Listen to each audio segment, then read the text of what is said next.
Today, we're going to continue diving into difficult inner states that happen to all of us. And so often, because it's not normalized, we feel that we're alone and that we're the only ones feeling this way. And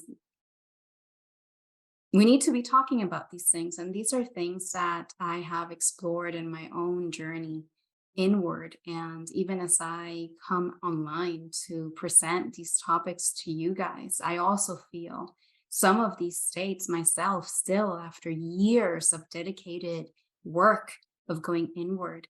The difference is, what do I do about it? How do I manage it? How do I show up? And so let's go ahead and continue diving inward. Today, I want to shine light on the real reason why so many of us feel that state of like feeling broken or stuck, or that we don't like an aspect of ourselves in how we show up in the work or with a relationship or with family or just in general. Like there's like this difficult internal disconnect, like an internal tension that hasn't been looked at. It's a difficult inner state that we just simply haven't learned to navigate through that state.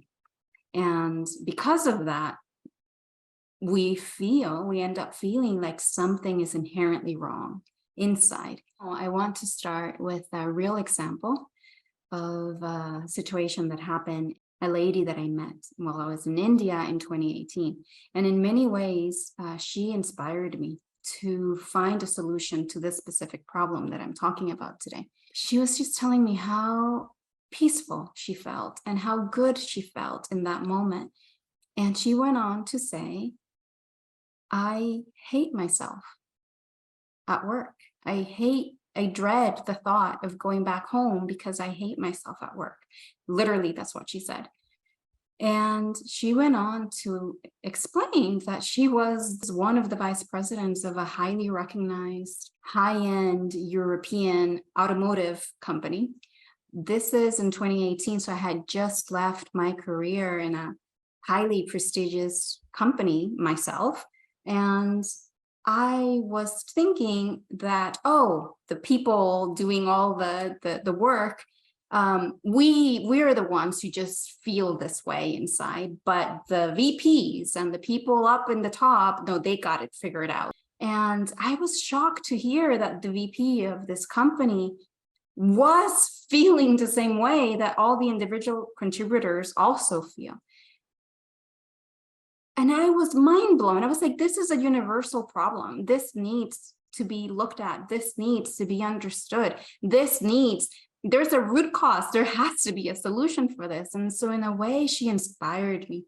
So I want to use that example because it's something concrete that we can talk about and learn to see it and understand the underlying problem. The underlying problem is not that we're broken. The underlying problem is not that we're stuck. The underlying problem is that we don't know how to observe and witness everything that shows up in the internal realm without leaving any feeling behind. And when we don't know how to witness what's going on inside, well, we don't know how to be without running away, without judging ourselves, without halting, without just be with the emotion. We basically don't know how to be true to ourselves. And why are we not true to ourselves? I want to ask you this before I move on so that you have an opportunity to just look inside. Why? Why am I not true to myself? And see what pops up just organically, what shows up in your own heart-mind stream, like when you genuinely dive to ask, what's going on? And what I'm about to say may be difficult to hear, but the reason why we're not being true to ourselves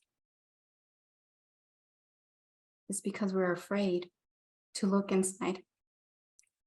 We're afraid of what we're going to find about ourselves inside. That's the reason why we're afraid to look inside. That's the reason why we're afraid to be true to ourselves. So the main problem that we all experience until we start and continue doing the inner work is that we get entangled with our own emotions. In the case of the vice president that I mentioned earlier, this is why I want to bring a real life situation that we can look at. We don't know how to navigate our inner realm.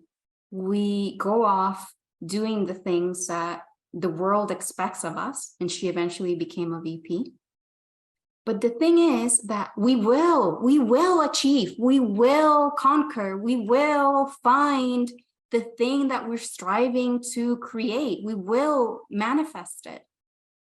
But because we haven't learned to look inside, what ends up happening is that the new thing, the title, the partnership, the new weight, the new XYZ, put in the blank of whatever that goal is for you, for any of us, that new thing will have its own set of challenges. It will have its own set of difficulties.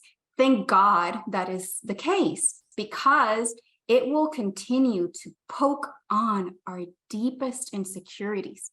It will continue to, just like a little beacon, it will continue to tap until we learn to go inside finally and free ourselves from the inside.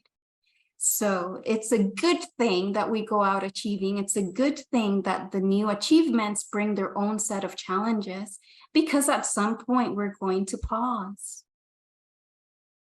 It's a good thing. Everybody will do this. At one point, we will pause to check, why do I still feel this way? And why is this so difficult? And that's the key. This is the moment we start to walk in the positive path that actually brings about true lasting change. And so there is so much that I can say about this topic, but in this video, I want to leave you with one key insight that I still am working through integrate. My teachers from 40, 50 years of internal mindfulness work continue to integrate. This isn't a one-time solution. This is a journey. This is a practice. And this is the insight that I want to leave you with today. Write this down, read it as many times as you want. True freedom, it's not about being free from distress.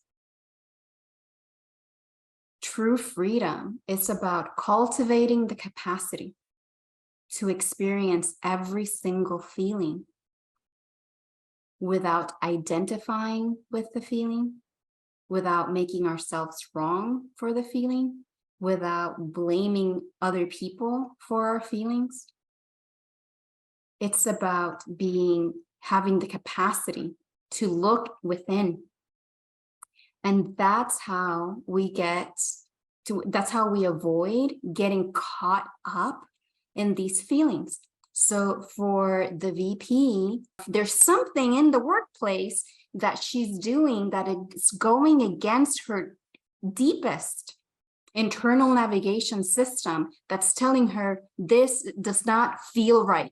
And we all do this. I'm using her again as an example so that we can see ourselves in the example, but we all do this. We all do it. This isn't about judging the feeling. This is literally about not judging the feeling, because it's universal. This is about understanding what's going on so that we can make changes. So when she identifies with the feeling, now she's like, this thing doesn't feel good, so I must be bad. This thing I dislike continues to aggregate over time, more and more data points that continue to add to that feeling. And when we are identified with our own feelings, now we feel that we are the feeling. We feel we're the feeling because we haven't learned to create space between the emotion and our true self and our true nature. And when this is all entangled, we are entangled. And when it doesn't feel good, we want to run away from it, put it in the background. I don't feel this way. I'm ignoring it. I'm going to go find something outside of me that's going to solve this inner state, but I don't want to look at that inner state. And that is the cycle. The cascading mistake is that we go outside. Now there are more complications. I don't know how to deal with the complications, but this thing is still here. And so we're still over there continuing to +1 the difficulties. And we end up feeling stuck. But what's stuck is the cycle that we go through to avoid looking at the original root cause. That's the real reason why we feel broken. We are not broken. No one is broken. What's broken is, if you can say it's broken, it's nothing is broken. It's just we have a process of stepping into our true fullest potential. That's why we're here. And while we don't recognize that, we will continue to make choices that are not going to solve the original problem.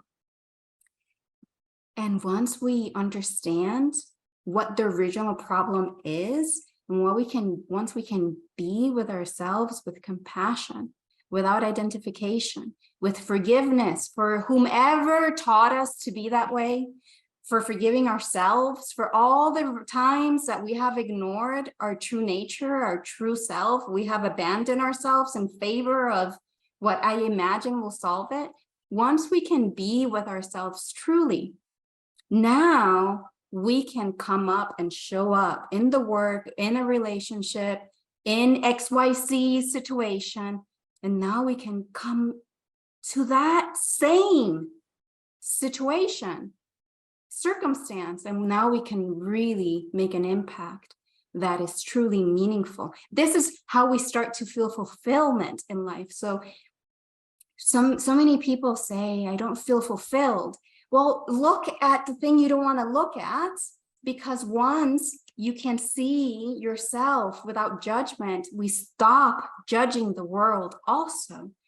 And now we can just come in true authenticity and integrity of what are our deepest values.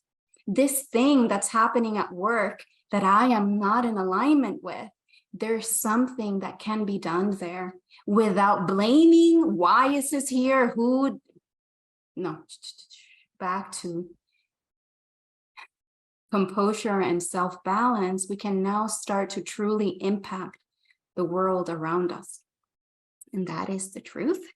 And that is the path. It's a lifelong journey.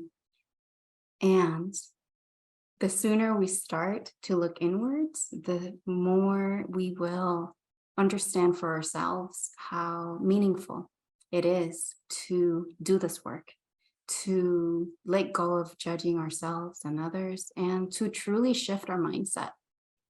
Again, thanks for joining. Thanks for listening.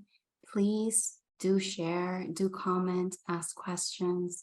Let's normalize these difficult emotions, talk about them, bring them out to air so they stop festering inside, because that's what's required.